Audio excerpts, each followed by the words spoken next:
I'm not afraid. And if you were expecting tears, we're already off to a bad start. I'm not here to be pitied. I'm here because, for the first time in my life, I have nothing to lose by telling the truth.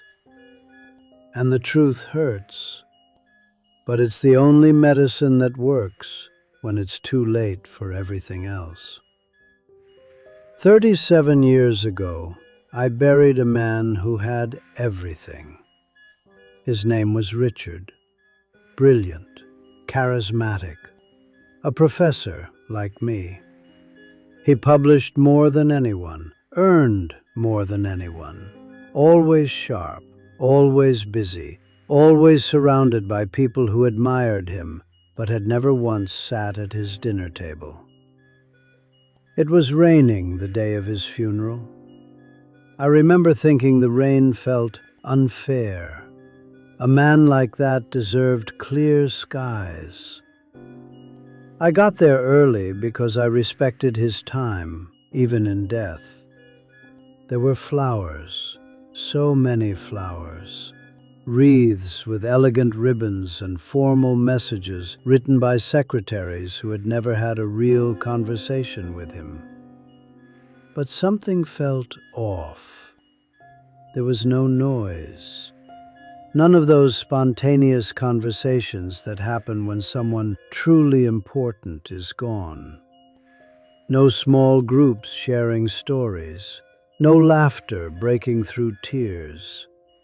Just little pockets of awkward silence, as if we were all at the funeral of a very respected stranger, because that's exactly what it was.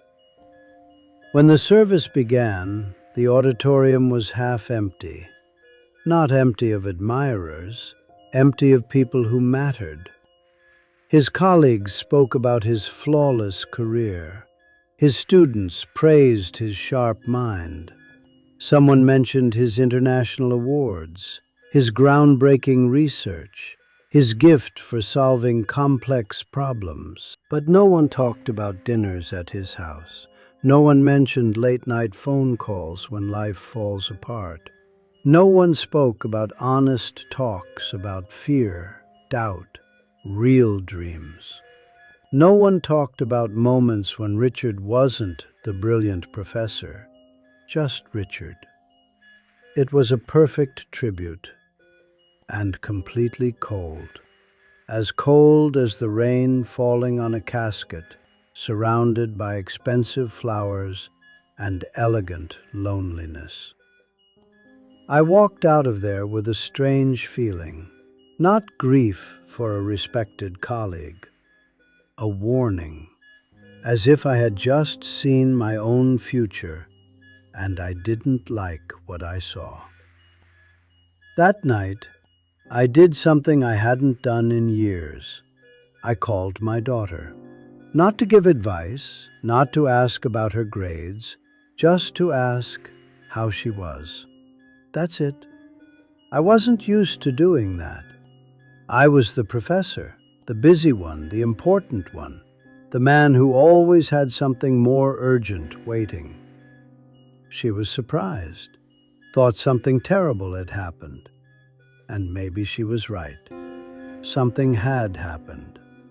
I had seen the ghost of my future at that funeral, and it was as cold as stone. Richard died with prestige, but he didn't die accompanied. That stuck in me like a splinter I could never pull out. Years later, I understood it completely, because I started becoming exactly like him. More invitations to big conferences, more international recognition, more respect from my peers, less time for what actually mattered, more polished excuses to avoid the discomfort of real closeness. I can't right now, I'm finishing a project. After this semester, it's a once-in-a-lifetime opportunity. It'll only be a few months. There's always another semester. Always another project. Always another opportunity that feels unique until the next one shows up. A career is a machine that doesn't stop on its own. You have to stop it. And almost nobody does. Because stopping is scary. Stopping means facing the silence. And in the silence live the uncomfortable questions. One day my grandson turned 8. I promised I'd go to his baseball game. I didn't say, "I'll try." I didn't say, "If I can." I promised. The kind of promise you make when something truly matters. That morning I got a call from Boston, an exclusive conference, invitation only. I was asked to present research I'd worked on for months. It was important, very important. The kind of opportunity that shapes a career. I said yes. It seemed logical, professional, responsible. My grandson would have more games. There would be more birthdays. We always think that. There will be more. As if life were an endless savings account and we could withdraw moments whenever we wanted. On the flight to Boston, I felt good, successful, serious, like I was doing the right thing for my career, my reputation, my future. Everything I'd built depended on decisions like that. When I got home 2 days later, there was a drawing in my mailbox. Cheap crayons on wrinkled paper. A baseball field drawn with the beautiful clumsiness of an 8-year-old. A small boy in the center, wearing a blue uniform. And far away, very far away, outside the field, a big figure with a briefcase and a tie. Clearly important, clearly absent. At the bottom, in shaky but honest handwriting, it said, "Grandpa was busy." That piece of paper weighed more than any diploma, more than any award, more than any recognition I ever received, because it held a simple truth that hurt. I had chosen Boston over a boy who was waiting for me. And the worst part? It wasn't the first time, and it wouldn't be the last. I wasn't a bad man. I never hurt anyone on purpose. I paid my taxes. I was faithful to my wife. I taught students. I contributed to knowledge. By every social standard, I was a good man. But I was a distracted man. Distracted by things that looked important but were really just urgent. Richard was too. And that's the biggest problem of our time. We confuse urgent with important. We confuse busy with productive. We confuse success with meaning. You don't notice it while you're building your life. Everything feels necessary. Every email needs an answer. Every project feels critical. Every opportunity feels rare. You live in a constant state of emergency where what truly matters can always wait because it's never urgent. Until one day, you're lying in a white room. Machines keeping rhythm with whatever time you have left. And you understand, with brutal clarity, that most of what felt urgent was never essential. Here in this bed, I don't think about conferences. I think about that wrinkled drawing. I don't think about the papers I published. I think about the dinners I postponed. I don't think about my colleagues' respect. I think about who walks through that door now. Who takes the time to sit beside a man who has nothing left to give? They come. My daughter comes. My grandson comes. An old friend who never asked me for professional favors, but was always there when I needed him. They come without obligation, without an agenda, without expectations. Richard didn't have that. I almost didn't either. And here's the part nobody wants to hear. It wasn't a lack of time. It was a lack of priority.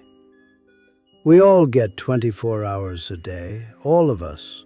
The president, the homeless man, the genius, the failure. Same hours, but not the same choices. It's easy to justify distance when you're successful. Easy to hide loneliness behind productivity. Easy to call emotional avoidance professional responsibility. It's much easier to answer emails than to have hard conversations. Easier to work late than to ask, "How are you really?" I did that for decades. Richard did it until the day he died. Millions of people are doing it right now, reading this, looking for reasons to keep avoiding what matters. The question isn't whether you work hard. The question isn't whether you're successful. The question is whether you're present when it counts. Because some moments don't come back. Some games aren't replayed. Some conversations can't be had again. Some hugs can't be given later. And the cruelest part is, you don't know which one will be the last until it already is. The last time your father calls to tell you something small. The last time your child asks for help with homework. The last time someone truly needs you and you have the choice to be there. There are no warnings, no alarms, no reminders on a calendar. 2 weeks ago, my grandson came to see me again. He's not that 8-year-old with crayons anymore. He's a man now, beard and all, responsibilities, a complicated life of his own. He sat beside my bed. He didn't talk about my academic achievements, didn't mention my books, didn't bring up my professional reputation or intellectual legacy. He talked about a day we went fishing and almost fell into the lake because neither of us knew what we were doing. That's what he remembered. An absurd afternoon by the water, 2 people laughing at their own mistakes.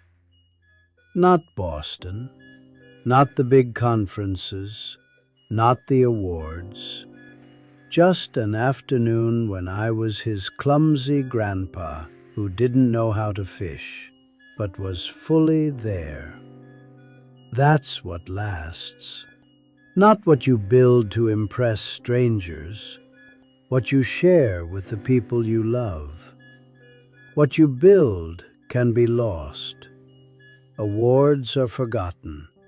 Reputations fade. Professional legacies become outdated.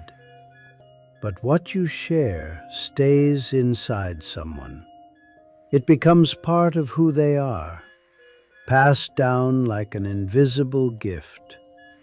And when someone walks through this hospital door with no obligation, no expectation, no agenda, you understand everything. You understand what was real and what was illusion, what you built and what you almost destroyed without noticing. I'm not afraid of what's coming, not because I'm especially brave, but because I'm not alone. When these machines stop, the people who truly matter will be here, not because they have to be, because they want to be. Richard died surrounded by expensive flowers and professional respect. I'll leave surrounded by people who know me without titles, without achievements, without masks. People who love me not for what I did, but for who I was when nobody else was watching. And that difference defines everything.